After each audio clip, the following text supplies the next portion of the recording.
میرے محبوب تشریف لائے، بڑی باتیں حضور نے صحابہ کو سنائی، بڑی باتیں۔ علامہ اسماعیل حقی فرمایا کرتے تھے اللہ نے اپنے نبی سے 90,000 باتیں کی۔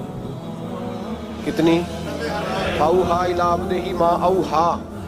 اللہ فرماتے ہیں میں نے اپنے بندہ خاص سے باتیں کی، پھر خود ہی فرمایا ما اوحا، تمہیں کیوں بتائیں، جو مرضی کی۔ اس کا ترجمہ ہے ما اوحا، جو وحی کی، جو مرضی کی۔ تو علامہ اسماعیل حقی فرمایا کرتے تھے کہ روایات کو جمع کریں اقوال کو، تو کہتے تھے ہم تجزیہ کرتے ہیں صحیح نہیں بتا سکتے۔ اللہ نے اپنے رسول سے 90,000 باتیں کی، اور پھر اپنے محبوب سے کہا کہ محبوب 30,000 باتیں ساری امت کو بتا۔ وہ حضور نے بتائیں، وہ بتائیں کہ یہ کام کرو گے تو جنت ملے گی، یہ کام کرو گے تو دوزخ میں جلو گے۔ فرمایا 30,000 محبوب سب کو بتا، اور فرمایا 30,000 خاص خاص کو بتانا، خاص خاص کو۔ اس لیے حضرت ابو ہریرہ فرمایا کرتے تھے حضور نے مجھے علم کی 2 تھیلیاں دی ہیں، ایک میں نے کھول لیا، دوسری میں کھول نہیں سکتا، مجھ پہ پابندی ہے۔ تو فرمایا خاص خاص کو بتانا، اور 30,000 باتیں ایسی ہیں جو کہا محبوب کسی کو نہیں بتانی، وہ تیرا میرا راز ہے، وہ تیرا میرا۔ بزرگ بڑے نیک تھے، ہمارا بڑا فائدہ کرتے تھے۔ علامہ اسماعیل حقی فرمایا کرتے تھے وہ جو اللہ رسول کا راز ہے نا، وہ بھی سمجھ لو ہمارا کوئی فائدہ ہی ہے، اس میں بھی جو کرم ہے وہ ہمارے لیے ہی ہے، اس میں جو خیر ہے اس میں امت کو ہی حصہ ملے گا۔ میرے محبوب پاک صلی اللہ تعالی علیہ وآلہ وسلم نے ان باتوں میں سے کچھ باتیں بتائیں۔ جب انسان پر محویت طاری ہوتی ہے نا، محویت، تو بہت ساری چیزیں وہ بھول جاتا ہے، بہت ساری چیزیں۔ کچھ اوقات ایسے ہوتے ہیں جن میں لوگ کو احساس ہونے لگتا ہے کہ میں کوئی بلا ہوں، پھر اس کو بچپن کے دوست بھی بھول جاتے ہیں، رشتہ دار بھی، اور کچھ کیفیت ہوتی ہے، ایک وقت ہوتا ہے عروج کا، ایک وقت ہوتا ہے عروج کا، جب آدمی بھولا بیٹھا ہوتا ہے، اسے کوئی اس وقت کیفیات ہوتی ہیں۔ اس وقت کوئی عہدہ ملتا ہے، ہمیں پتہ ہے کہ جب کسی جماعت کا رزلٹ آیا کرتا تھا تو اس وقت صرف رزلٹ کا پتہ ہوتا تھا، پھر کسی اور چیز کی خبر نہیں ہوتی تھی۔ جب انسان کو کوئی عہدہ ملتا ہے تو اس وقت کسی اور چیز کی خبر، بعد میں ہر شے تھوڑی یاد آتی ہے۔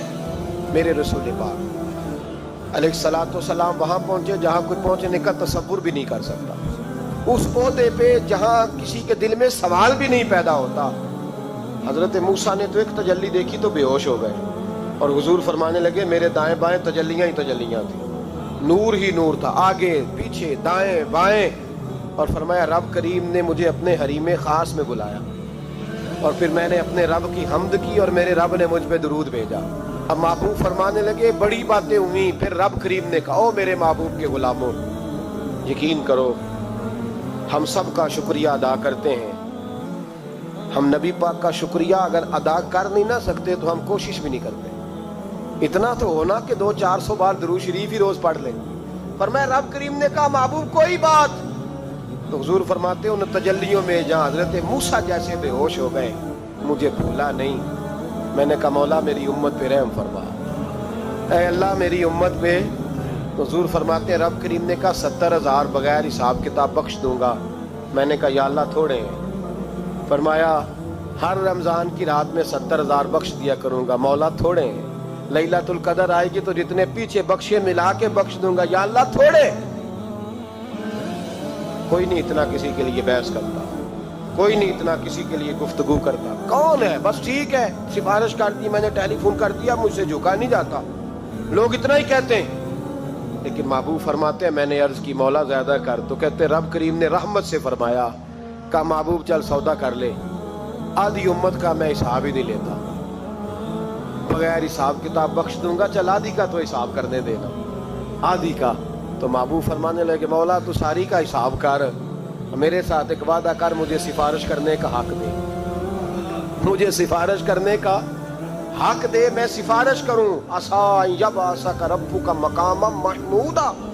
تو پھر رب کریم نے فرمایا محبوب جا میں تجھے مقام محمود عطا کروں گا، تو وہاں کھڑے ہو کے بات کرنا۔ میرے رسول فرماتے ہیں پھر وعدہ ہوا وَلَسَوْفَ يُعْطِيكَ رَبُّكَ فَتَرْضَىٰ، محبوب رب آپ کو اتنا دے گا کہ آپ راضی ہو جائیں گے۔ اور مسلم میں لفظ ہے، خوش ہونے والی بات سنا رہا ہوں، مسلم میں لفظ ہے، ایک صحابی کہنے لگے حضور پھر آپ کب راضی ہوں گے؟ نبی پاک فرمانے لگے اس وقت جب میری ساری امت جنت میں چلی جائے گی، میں اس وقت اپنے رب سے اب کرنے کا کام یہ ہے کہ مسلمان کھول کے درود شریف پڑھا کریں. حضور کے بارے میں کبھی خیال نہ لاؤ کبھی بھی. اور ہم بڑی ذمہ داری سے آپ کو گائیڈ کرتے ہیں, ہم ہر بات سن لیتے ہیں.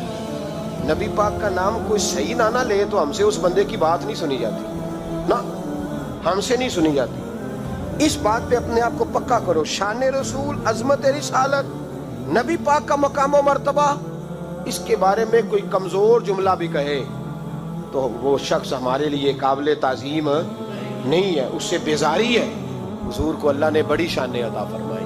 ہمیں تو روز یہ ذکر کرنا چاہیے کہ بالغ الغلاب کمال ہی کشف الدجاب حسنت جمیع خصال صلو علیہ.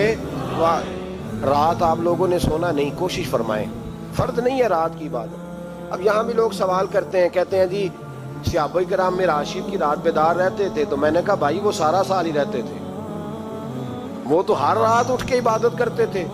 ہمارا زمانہ تھوڑا گڑبڑ آیا ہے تو ہم کہتے ہیں چلو اپنے آپ مشکل ہو جائے گا, ایک جگہ سارے اکٹھے ہو جائیں اور عبادت کر لیں. اور یہ وہی سوچ ہے جو حضرت عمر کی تھی. انہوں نے کہا اکیلے اکیلے تراویاں پڑھیں گے تو کوئی نہیں پڑھیں گے, جماعت شروع کراؤ. ورنہ نہ حضور کے زمانے میں باقاعدہ ہوئی نہ حضرت ابو بکر کے زمانے میں. تو اگر تو وہاں شکوہ نہیں کرتا تو ہم تو نفل کام کا حکم دے رہے ہیں, تو کہہ ہی نہیں رہے کہ فرض ہے واجب ہے. ہم تو سنت بھی نہیں کہہ رہے, ہم کہہ رہے ہیں کہ رات بڑی نصیبوں والی ہے, آنا چاہیے. اور سب سے ضروری اس رات یہ ہے کہ حضور کی نعتیں سنیں. لوگ نعت کو معمولی درجہ سمجھتے ہیں, حالانکہ نعت پڑھنا صحابہ کی سنت ہے اور سننا نبی پاک کی سنت ہے صلی اللہ ہو. کچھ پروفیشنل لوگوں نے نعت کا نظام بھی خراب کیا ہے, لیکن جو اصل نعت ہے اس نعت کا بڑا وقار ہے, اس کا بڑا درجہ ہے دین کی. رات آپ یہاں تشریف لائیں, ہر سال آپ کو پتہ ہے یہاں اجتماع ہوتا ہے. انشاءاللہ محفل بھی ہوگی, نعت بھی ہوگی, کچھ بات چیت بھی کریں گے, ذکر بھی ہوگا, دعا بھی ہوگی, نفلوں کا وقت بھی ہوگا. جو دوست رہ جائیں گے سحری تک ان کے لیے کھانے کا وقت